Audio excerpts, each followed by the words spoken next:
My name is Elizabeth. My pronouns are she, her, and I'm really glad you're here.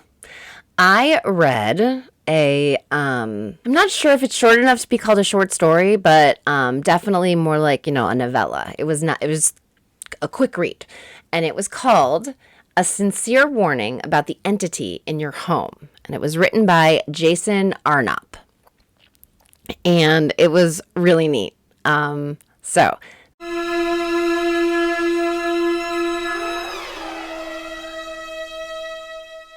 this is basically a letter. And it is a letter from the previous owner of the house to the new owner of the house. So, and just so you know, we never really get real names.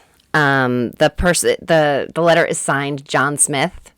So I might call him John, and I might call him the letter writer, because that's how I kept thinking of him throughout the entire, because you don't know until the very end what his name is. Also, he, while I'm going to be using the pronoun he for John Smith, he also talks about, he talks about his partner, who he calls Tom, and does not admit whether he or Tom are actually male, or what their names really are, or anything. So, he's just like, I'm just using he and Tom, and because that's all the information that we were given. So, basically, this is the story of what the previous owner went through when they moved into this house. So, the first thing that John Smith tells us is that the first problem was not being able to get a good night's rest. That they would, both he and Tom, would, wake up as they were falling asleep, or wake up and sort of look at each other blurry-eyed and realize that they hadn't actually gotten any rest, or they would wake up breathless. Even though they would maybe be unconscious, they wouldn't actually feel like they got rest, or they wouldn't sleep at all. So they tried to fix things, they flipped the mattress, they got new pillows, they got new sheets, they got a new mattress, they got a new bed. But for 2 years, this is going on, and they are just far more tired than they should ever be. And our letter writer tells us that the lack of sleep can be very terrible for your logic, and that overcaffeination as a solution to that fatigue can only make things worse. So all of a sudden it's carbon monoxide poisoning. Oh my God. We got that carbon monoxide poison detector, but we never plugged it in. They plug it in. It's fine. There's no carbon monoxide. So it's a few nights later, and John is looking in the mirror at himself, and he's just looking, he's looking for a while. A couple minutes go by, and all of a sudden it's like his own eyes change. They become they're like blank, and they've got this grim blue tinge, and they're just dully staring at, but they're not his eyes anymore. And he's like, and he says that he's laying in bed trying to think about whether he should share with Tom what just happened in the mirror, when Tom, who's in the bathroom, starts screaming and crying, my eyes, they've changed. So it's happened to both of them. And the letter writer says, do I feel guilty that it made me feel a little better that it was happening to him too? Maybe a little, but I felt better. So then he says that 2 nights later, he wakes up to the sound of choking, and he looks around the room until he sees a silhouette of what he thinks resembles a small child, and he's perched on the foot of the bed, and its back is to our storyteller, right, our letter writer, and that he sort of saw the entity drop soundlessly off the bed and into nothingness. It was like he woke up, he saw him, and he just was gone. So, of course they're complaining to everyone they know, and a friend suggests maybe one of them is snoring, so they set up a tape recorder. But what they catch is the sound of choking, gurgling, the sound of a small child's voice. Then there's a pattern. Every half hour there would be a choking starting again, and then the last 2 minutes would be the worst of it. And then, so one morning around 4 a.m., John wakes to find that he can't catch his breath, that the wind has been completely knocked out of him. And then he realized that something is suspended in the air above him. And he manages to hurl himself off the bed, which wakes up Tom. And that's when he's able to get his breath again. And after this, he is like, okay, I'm just not going to sleep anymore. Which, for all of us who've seen Nightmare on Elm Street, is not a possibility. You can't do that. You have to sleep. So he took him 2 nights of missed sleep to feel completely deranged. And then, of course, he has to sleep. And one night, the mirror in the bathroom, the one where they saw their eyes change, falls off the wall and shatters. He returns to the bedroom realizing he has to get some sleep. And that's when he sees this small child is sitting on top of Tom. So he races over to his partner and realizes that the child is actually not sitting on him. He's hovering above him. And the child's eyes are the eyes that he saw in the mirror. And when Tom reaches out to the entity, it seems to melt into dust in front of his eyes. And they are freaked. Tom stays home from work the next day, and our John Smith explains that this is not something he does. He does not stay home from work. Now, our letter writer goes to work and comes home at the end of the day. Tom is still on the couch, and he's dead. Turns out this entity thing is not a nighttime visitor. It's a whenever you sleep visitor. What does our John Smith do? Our letter writer do? He decides, I'm going to a hotel. Right? This is every scary movie. We're like, get out of the house. What are you doing? Go! Ah! Like the end of Poltergeist, when they push that TV out of the hotel room, everyone is clapping. So, of course, go somewhere else. Go to a hotel. It takes exactly 3 hours of sleep for the entity to find him in his hotel. Our letter writer realizes this is one of those he's haunting you, not your house things. And so he starts experimenting with all sorts of kind of rituals. He finds one from Papua New Guinea meant to remove all nocturnal visitations. Excuse me. It doesn't work. And then he finds old paperwork in the house. It was easily recognizable as the one who lived in this house before him. So we're talking not the guy who owns the house now, not the guy who did own the house, because that's our letter writer, but the guy who owned it before him. And it's this guy named Dmitry Filichkin, maybe? He finds this, he finds Dmitry's son, who has a name that I'm not going to be able to pronounce. I'm not even going to try. He demands from the son that he has to see Dmitry. And the son says, fine. And he shows him an urn. Here is my father. He explains that he is not tough in any way, shape, or form, but that he's scared enough that he's willing to get tough. So he waits for the son of Dmitry to close his shop, and then as he's leaving, he forces his way in. He breaks the gin bottle he has with him and holds it to the son's throat and says, you're going to tell me. You're going to get me my life back. You're going to tell me what's happened to my life. Son says, let's go to a bar. So they go to a bar to discuss things. And the first thing that the son says is, my father suffered at that boy's hands for many years. Many, many years. So we get the story of the entity of the child. So in 1898, Joseph, which is the name of the entity, Joseph's father thought that his son was possessed by the devil. So he hired a priest to, exorcise the kid. And he gets home one night to find that Joseph has killed the family dog. This happened in Czechoslovakia. In an old Czech newspaper, there's a quote from the police that says how in the middle of the night, Joseph's drunken father strangled him as he slept, and that Joseph then woke up dead. Woke up dead. I have some questions. So when he gets this information, John says, I think I've heard him dying. And the son says, my father heard him dying many times. And he says, and my father heard him for the first time in Budapest. It took 4 years before he started to hear the sound of someone being murdered. And then the feeling of losing his own breath. And he says, eventually my father decided to move apartments to somewhere else in the city. But Joseph followed. My father moved to Mexico City, to Perth, to Peru. Joseph followed everywhere he went. And that's when our letter writer says, it's like his home is in my mind.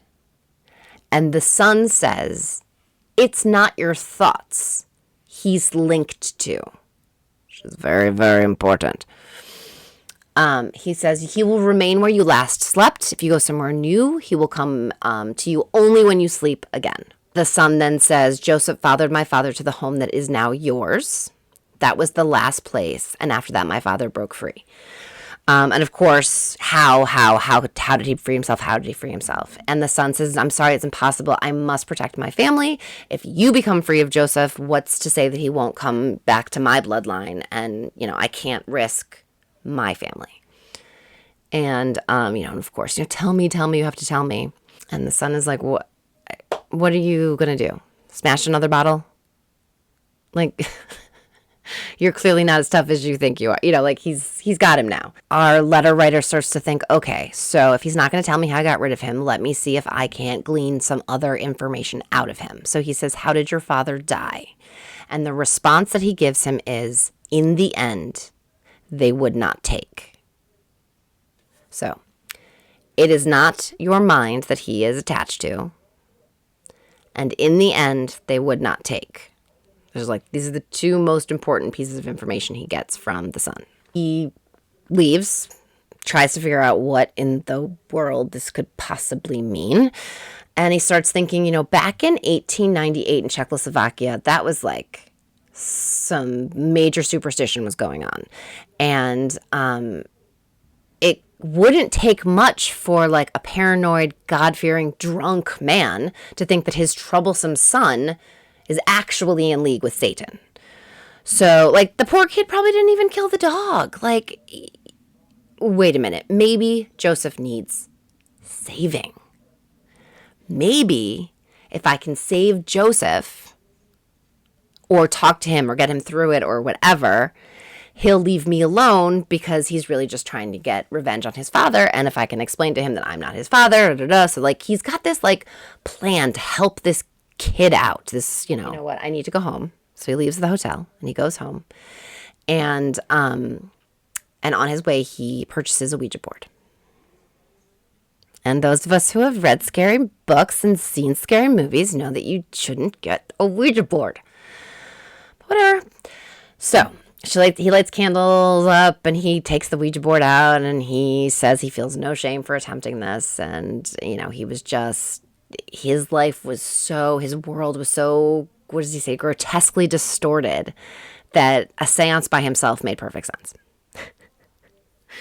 He spells out the letters Joseph, and he continues, I must talk to you. Another pause, spell it, are you there? The room seems, way too silent as he waits, and then there's this brooding, loaded, hush and this, explosion of laughter, and he realizes that the explosion of laughter is from the street.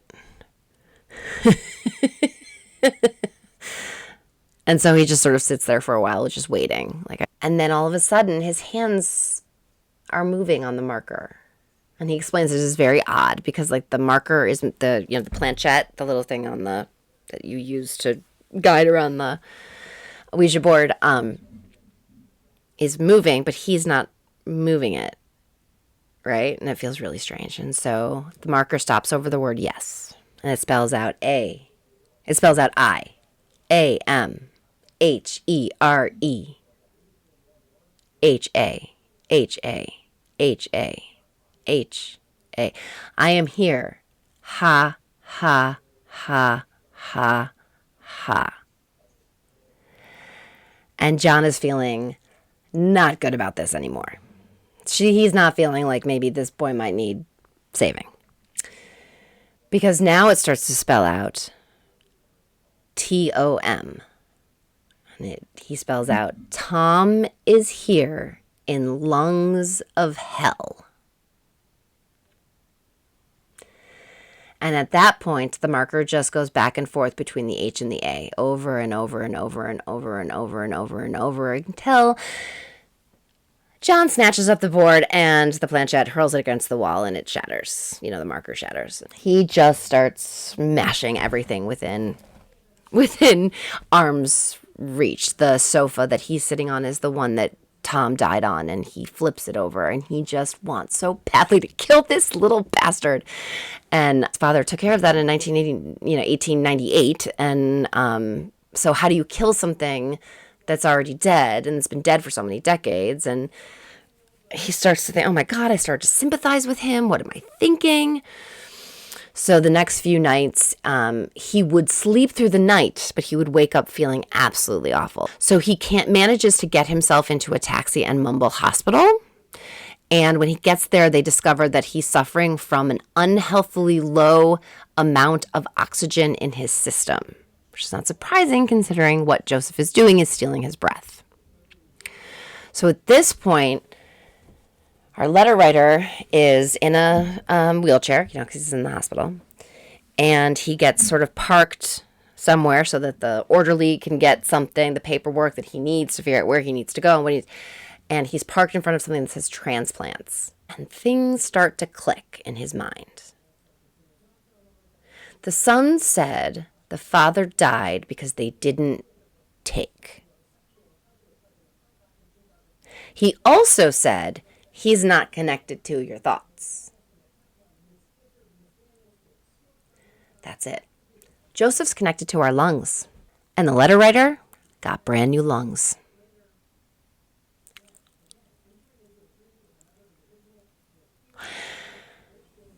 So John realizes he has one chance. He knows what he has to do is going to make him so sick. First of all, he's not going to be as healthy for the rest of his life. People with transplants aren't. They're just not as strong. They're not as healthy. It's just the way that it is. Physicians, they don't do surgery when you don't need them.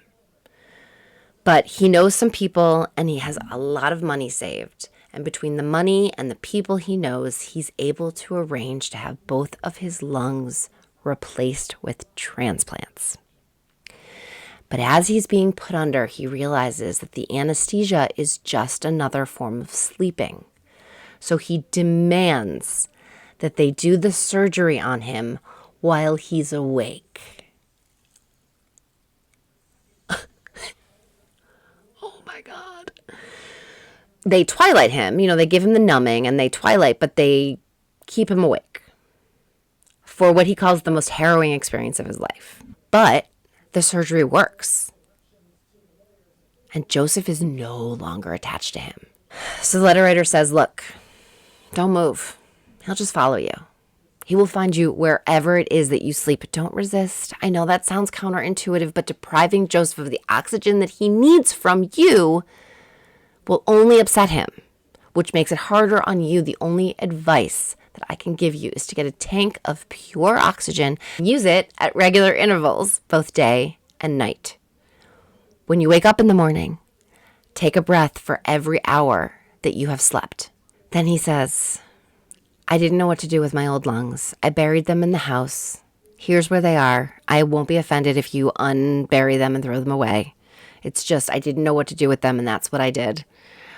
He says he hopes that his new lungs, that if he's able to do the same thing and get new lungs, he hopes that they take as well as his did. He wishes him good luck, and he hopes that he will live free again one day. And it says, best wishes, John Smith. Now, here's the thing that takes this to the next level of spooky. You can reach out to the author of this book, or at least you could. I don't know if you still can. But I think you can. Yeah, no, I went. It's like 300 pounds, but you can reach out to this Jason Arnopp, and he will send you this typed letter to, if you want it to be written to your friend Susie, it will say, Dear Susie. And here will be and the parts that need to be handwritten will be handwritten, and it's on paper, and it's a real, if you know someone who likes really spooky things and they're moving to a new house, oh my God, get this and you have money to burn.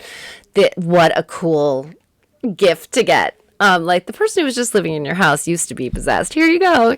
It's just, and that the cover, well, I'm sure I've shown you the cover, but you can tell that, like, he's trying to make sure that this letter writer is never found by this new homeowner. So, and I just thought it was really ingenious, the whole idea, this is what I did and this is how I got rid of it. And I'm so sorry, but, you bought the house and I needed to get rid of it. And here we are. So that is A Sincere Warning About the Entity in Your Home by Jason Arnopp. And it was a fun time. It really was. It was a fun read. I enjoyed it. Thanks for hanging out with me. I really appreciate it. Do me a favor and be nice to each other out there. Be nice to yourself. It's important. And I'll catch you next time. Bye.